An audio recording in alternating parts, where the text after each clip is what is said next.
I think it was really important to figure out my why and knowing that there was a need to fill, and Mhm. also asking myself and being honest with myself about how much time that was really going to take. Hey there, it's Kelly from Zinni Me. Before we get started on today's episode, I want to invite you to one of our greatest trainings ever. It's how to build and grow a profitable solo or group practice sustainably. All you got to do is check it out at zinnime.com/podcast. All right, on to our episode. Welcome back to another podcast. I love doing these stories, especially right now with everything going on in the world, things changing, AI's happening, and yet people are still thriving in private practice. And today we're joined with Allison Patch. She's a licensed marriage family therapist, a registered art therapist in San Diego. She's my neighbor, so Yes. I want to welcome her. Hello. Hello. Let's talk a little bit about why private practice for you. Why why private practice for Yeah. me? Yeah, why that route? I spent the majority of obtaining my hours in a department of mental health setting, and I was burnt out by the end of it to the point Mhm, where I didn't even get a job as a therapist afterwards. And so after I got my license, I was gradually working into that direction in order to have a better balanced life. mhm, mhm. And so then when did you decide to go into the private practice realm? Probably I went into the private practice. I started making the steps towards that about a year after I got my license, and having a little bit more control over my schedule through working in various environments as a licensed practitioner and seeing if it was Mhm, something that I still wanted to do and obtaining a little bit more mhm, experience. And through mhm, that process, I obtained this confidence to negotiate and mhm, be a little bit more in charge of my own schedule and creating mhm, flexibility and being like full time, but having a day off here and there so I could really build my own practice on during those times and adjusting my mhm, schedule to mhm, mold and shape other like creative outlets for myself, which was like that mhm, business building piece. mhm. And throughout, so how long have you been in private practice now? Since 2017 is when I started my private practice, and I Mhm. started boot camp. So I started my private practice in like April of 2017, and I did my first boot camp in February of 2018. My Yeah. therapy boot camp. So if we think about the past like 8 years or so, Mhm. what kind of iterations have you had with your practice? um, oh my goodness. I have been able to flex this thing to fit so many different life stages. I've had two Yeah. babies, have a autoimmune disorder that I've been able to care for myself through, a pandemic, Mhm, and have incorporated and involved to a small group practice. mhm. So, So there's been the solo phase, there's mhm. been the growing your family phase, there's been your health crisis phase, there's been the world crisis phase, Yeah, and then I mean, now and you going. you would say you're yeah, be that's an ongoing one, that's like the new Yeah. context, and then now you have moved into group practice. Yeah, I've been in What a enabled you to oh, go ahead. do that? Go ahead. Well, so post-pandemic, there was a need in this area that I could not fill alone, Mhm, and I was going through fertility issues and trying to have my second baby, and mhm, I needed help, which is a mhm, hard thing for me to typically receive and let go of control for. And during that time, I signed up for TAP and got more individual coaching and went through the incorporation process of in about July of 2022. And then I hired my first employee in January of 2023 in order to mhm, help me fulfill this need in this area. How did that correlate with your health stuff? I mean, it directly Chicken. correlated because my first pregnancy, I was a solo practitioner and I had no help. Mhm. And I remember working with you individually to see if that's something I could speed the process up, and it just wasn't right at the time. Yeah.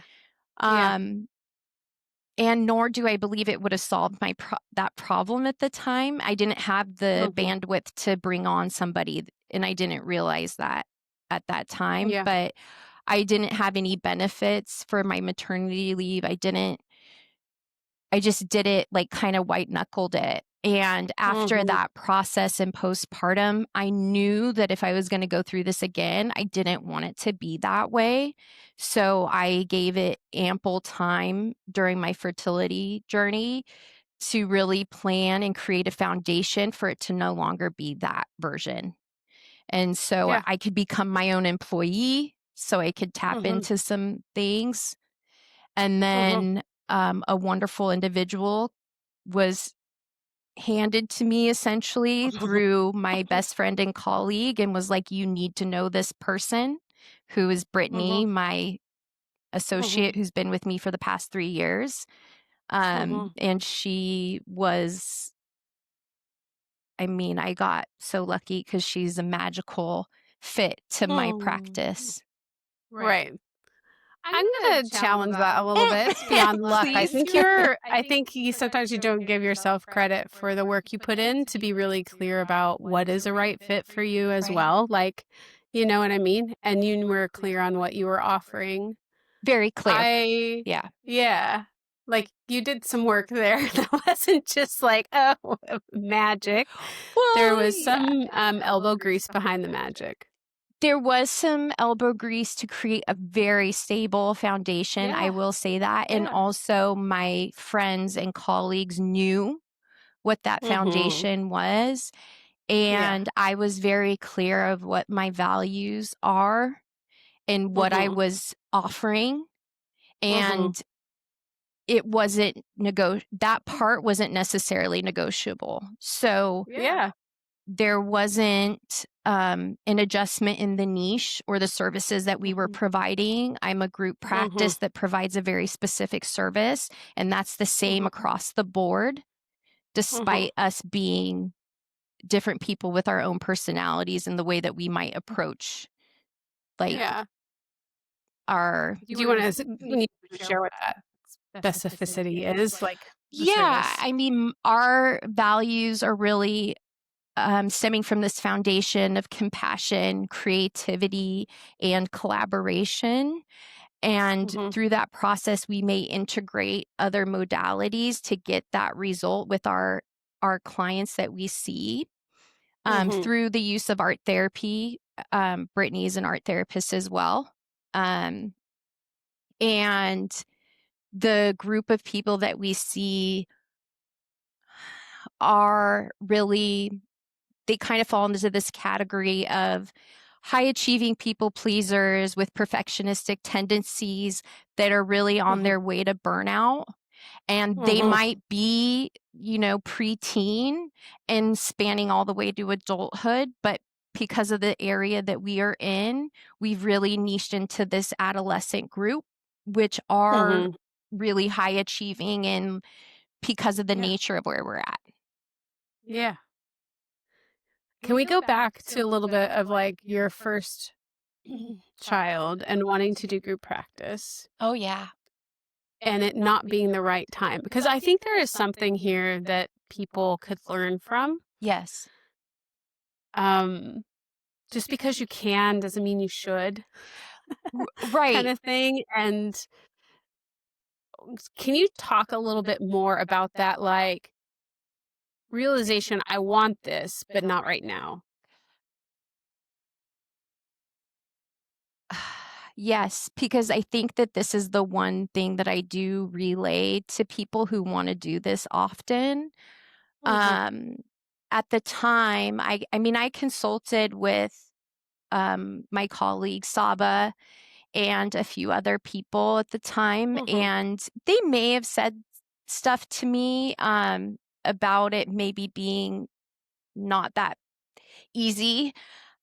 Mhm. But I think we have this idea that more or having someone else is going to lighten our load Mhm. and take things off of our plate, but we don't realize how much energy and cultivation it's going to take to get what is in here in our Mhm. mind and our body that we've like inherited, and it's been there for so long, to put it Mhm. out in this thing that other people can do. Mhm. And I remember meeting with you, and I mean, I don't even know where I was in my pregnancy at that point. Maybe barely, I don't know, but it was like I was trying to rush this thing Mhm. and not even having the time to potentially like hand it off appropriately. Yeah.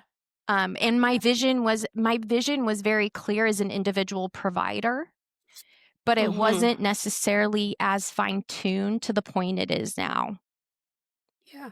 Um, and I did some other things instead with that time. Mhm. Once I What'd you came to do? that, I made my website better and I hired help. So instead Mhm. of me DIYing it and really like gritting it like I had before, instead of using that financial like means to hire somebody like an actual therapist, I hired somebody to help me do my website and get it into a better place and speak more directly to my niche. I got more clear on my business plan and how I wanted to exit and make sure that I was in an okay place to pause things, Mhm. even though that didn't necessarily go as planned because my daughter came 3 weeks early. Listen, that's like whenever people are pregnant in practice, they're like, okay, so this is the plan. I'm like, that's a great idea. And you don't know And what kid nothing it's went gonna as have. planned. Right. So, but hey, the Yeah. second time I Yeah. learned from that and I went Yeah. out way before and I was able to have a better plan. Yeah. But I even can speak to the difference of like how much energy and work I put in to even get to the place of financially incorporating and being an S Mhm. corp versus a solo practice and Mhm. building that foundation further before I took on any other responsibility. Mhm. And once I did that and I hired Brittany, I also got a VA and then I Mhm. had coaching too. So I had all this support during my fertility journey and during my Mhm. pregnancy. So Mhm. I wasn't Mhm. just like doing it alone and not being um impulsive with it, like Right. trying to like solve a problem very like quickly. Yeah. um You've talked a lot about like help and like asking for help. Was that a struggle at first? I mean, I think it has been the majority of my existence. Mm. And part of it is because of like maybe like if I do it this way and it's mine and I can have control over it and I know what's Mm. happening and I don't have to share or have to like explain it. Mm. Um, and though I think probably one of the smartest things I did from the beginning when I started my practice was starting to email therapists and look at their websites and ask them for coffee and ask friends that I knew were in private practice. And that's how I found you. And Miranda and Saba introduced me to you guys at a Mhm. conference. And Mhm. then because I started my practice essentially at the very start of a Mhm. Zinni boot camp, Mhm. I I think I made a lot less mistakes. Like Mm. I Mhm. still made a ton of mistakes, but I still Right. had an outline and a Mhm. direction to get to Mhm. what I wanted to do. Mhm. And that framework and structure, I think, was really good for my neurodivergence and like my desire to constantly put more and more and more and do Mhm. more. Do you want to share a little bit about neurodivergence and its impact in being a business owner? I mean, it was an impact in just me being a therapist. Like, I couldn't barely do my job sitting at a desk. I had worked in Mhm. restaurants my whole life and I was an Mhm. artist and I stood up Mhm. and I moved around. And Mhm. my first job as a therapist, I went to 6 different locations and Mm. started the program. And then I went Mhm. to a desk and I couldn't even do paperwork. Yeah. And that was like my first like depressed, mm, maybe not my first depressed episode, but like the first one that was actually like officially. Hey. Yeah. But like that was my like breaking point. I was like, oh, this isn't working. And I didn't get diagnosed with ADHD until I was pregnant with my first daughter. Mhm. But it was a thing that I constantly I'm up against and trying to figure out systems to Mhm. like keep myself organized and Right. also still do the things I don't like to do. Right. I kind of think of it as like the bumpers when you go bowling. Like, 100%. how do I still have room to flow and be creative and to allow my brain to navigate the way it navigates without going so far off the lane that I miss hitting any pins, you know what I mean? I mean, I So, think it might have been you or Miranda or Jenny. I can't remember who, but it was like all of a sudden I had this aha moment of like blocking out my calendar for things. mhm. And Mm. it was like, I think people were telling me to do this for years. And I was like, Mhm. no, I can't do this. Like a calendar, writing things down. Why? And now I just live through that process of like being able to block out specific time for specific things Mhm. and days. What other like the whole like needing to move your body and stuff, how do you navigate that now in private practice and like the needing to move and like how have you created a practice that kind of honors the neurodivergence? So I usually only see about 2 people back to back, and I have like some breaks in between. And I always schedule like about an hour lunch break every single day. I love I Mhm. also try not to see more than 5 people a day. Mhm. Mhm. And I have a day for my usually for like admin and catching up on things. Yeah. Um, but the moving piece was much easier when I wasn't a mom also, but I do find places like near me, like I have a Pilates place that I would go to in between on my lunch break that's like a 40-minute class so I can like go and come back. And I Mhm. just moved my office into a building that has a gym. Yeah. So I can like go down and like do whatever and like listen to something or Nice. whatever, like at the same time. But more for me, it's about the cadence in which I do things and keeping my day short and manageable. Yeah. So, thank you for sharing that because I feel like especially when we talk about caseload sizes, Mhm. sometimes people are like, well, I see 10 clients. I'm like, that's a privilege sometimes that you can do that. Not everyone can do that. And so, like, really creating a practice that honors our neurotype, our Mhm. physical abilities, and limitations, I think is so important in order to have longevity in this work. I So mean, now that you have this group practice, mhm. what is working for you right now? What are the things that you are doing that is working for your practice? This year, I told myself was the year of fine tuning and not just professionally, but personally as well. I've spent Mhm. the past, 15 years, like, checking off a million boxes from like finishing grad school to getting married and starting a business, all these things, okay? And it's been this rapid like movement. And I think that that can be very attractive and it can feel very good.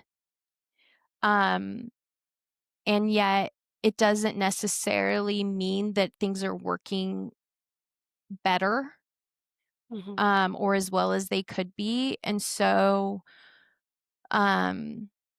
this year I am spending time figuring out how much do I want to work, what my caseload is going to be, how I can get my employees to a caseload that is sustainable, and figuring out what ways are going to feel good to me marketing wise. Like what do I have time for even?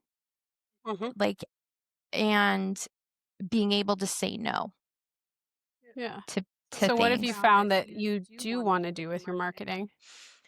Right now I am spending more time doing more like connections via email or online when I can, or honing in on the relationships that I already have and being more Awesome. consistent with them and checking in on them on like like either every other month or like even just texting people to Yeah. remind them I'm here.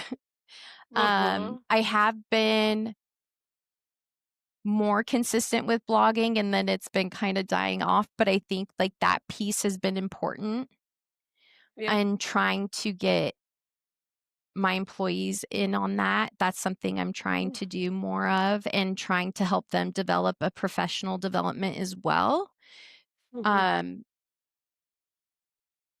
Because that's something that I did just by nature. And not everybody has that same drive or knowledge to do that.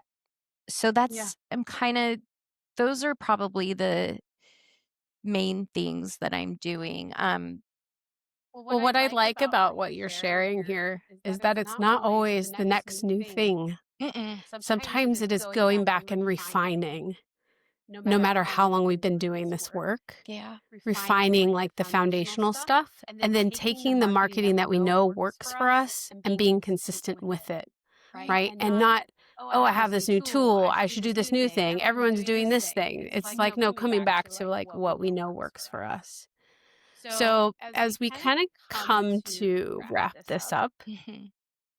if there's people listening here who are in solo or group practice, who are struggling, who are here because they really want inspiration or ideas, encouragement, what is something you want to encourage with them and to share with them? I think I spoke to it earlier in regards to the group practice piece.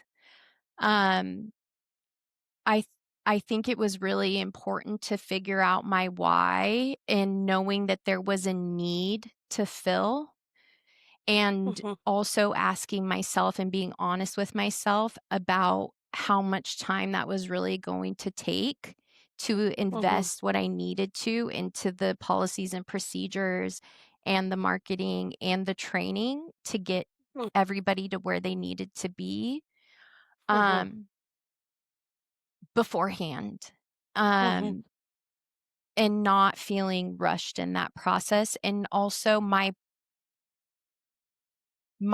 solo practice basically funded my group practice for the first year, which because I had that investment into that. And so I also think like looking at those two businesses as two separate things and not and knowing that you're no longer, that solo business is no longer what you're doing as a group essentially.